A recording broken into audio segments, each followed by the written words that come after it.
गुरु, शिष्य और किसान की कहानी। बहुत पुरानी बात है। एक गुरु और शिष्य थे। वे दोनों बनारस में रहते थे। एक दिन किसी कार्य उज्जैन जा रहे थे।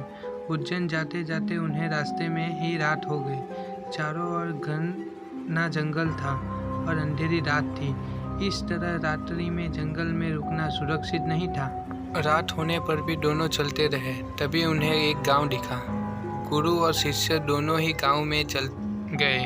गांव में उन्हें झोपड़ी दिखाई दी। गुरु ने शिष्य से कहा कि आज हम इस झोपड़ी में रुकेंगे। गुरु और शिष्य दोनों झोपड़ी में गए और झोपड़ी का दरवाज़ा खटखटाया। झोपड़ी से एक गरीब आदमी बाहर आया और गुरुजी उस व्यक्ति से बोले, हम दोनों बहुत दूर से आ रहे हैं और रात्रि अधिक हो गई है। जंगल में रहना खतरे से खाली नहीं है, इसलिए हम रात्रि में यहाँ रुकना चाहते हैं। वह व्यक्ति गरीब अवश्य था, किंतु दिल से बहुत नेक इंसान था। उसे सम्मानपूर्वक गुरु और शिष्य को झोपड़ी के अंदर बुलाया और उन्हें स्वादिष्ट भोजन करवाया और रात्रि में सोने के लिए बिस्तर भी लगा दिए। भोजन करने के पश्चात गुरुजी ने उस गरीब व्यक्ति से पूछा, तुम्हारा घर तो बहुत छोटा है, किंतु तुम दिल के बहुत धनवान हो। तुम्हारी रोजी रोटी का साधन क्या है? उस गरीब व्यक्ति ने गुरु के मुंह से अपनी प्रशंसा के लिए धन्यवाद दिया और बोला, मेरे पास इस गांव में सबसे अधिक जमीन है, किंतु वह जमीन बंजर है, जिस पे किसी भी प्रकार की खेती संभव नहीं है। इसीलिए मैं अपनी रोजी रोटी पालने के लिए एक भैंस रखी है।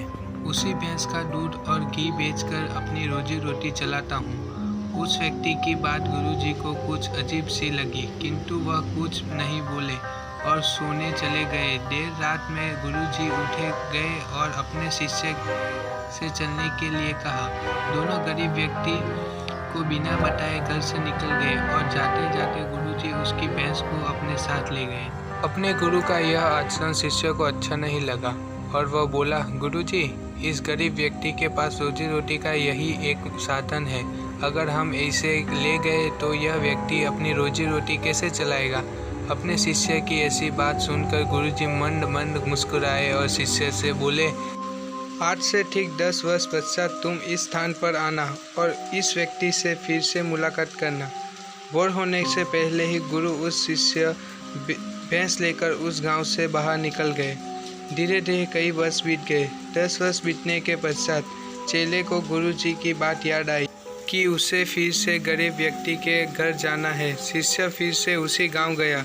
गांव जाते ही उसे देखा कि जिस स्थान पर झोपड़ी थी, ठीक उसी स्थान पर एक आलीशान मकान बना हुआ है। यह देखकर उसे बड़ा आश्चर्य हुआ। शिष्य मकान मालिक से मिलना चाहता था। जैसे ही शिष्य मकान के पास गया, उसे उसी गरीब व्यक्ति को देखा, किंतु इस बार गरीब व्यक्ति बहुत अच्छे कपड़े पहने हुआ था और देखने में बहुत ही प्रसन्न प्रतीक हो रहा था। शिष्य उस व्यक्ति के पास पहुंचा और बोला, क्या आपने मुझे पहचाना? मैं वही बालक हूँ जो आज से 10 वर्ष पहले रात्रि हो जाने के कारण अपने गुरुजी के साथ आपके घर रुका था। वह व्यक्ति झट से शिष्य की बातें सुनकर उसे पहचान गया और बोला, हाँ, मुझे बहुत अच्छे से याद है। उस रात्रि अगर आप लोग मेरी झोपड़ी में नहीं आए होते तो शायद आज भी मैं उसी दरिद्रता में जी रहा होता। उस रात आपके जाने के बाद मेरी भैंस भी कहीं चली गई थी और मेरी रोजी रोटी के लाले पड़ गए थे। मैंने अपनी बंजर ज़मीन पर मेहनत की और अथक परिश्रम के पश्चात उस ज़मीन को उपजाऊ बना दिया और अब उस बंजर ज़मीन पर मेरी हरी भरी फसल लहरा रही है।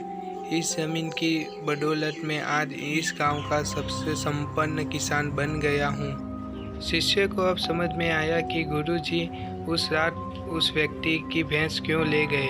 शिष्य ने मन में अब अपने गुरु के लिए पहले से भी कई गुना अधिक सम्मान था। शिक्षा। गुरु और शिष्य की इस कहानी से हमें शिक्षा मिलती है कि गुरु द्वारा लिए गए निर्णय देखने में भले ही कठोर लगे, किंतु वह लोगों की भलाई के लिए उठाए जाते हैं। Thank you for watching. Like and comment, subscribe and share my YouTube channel.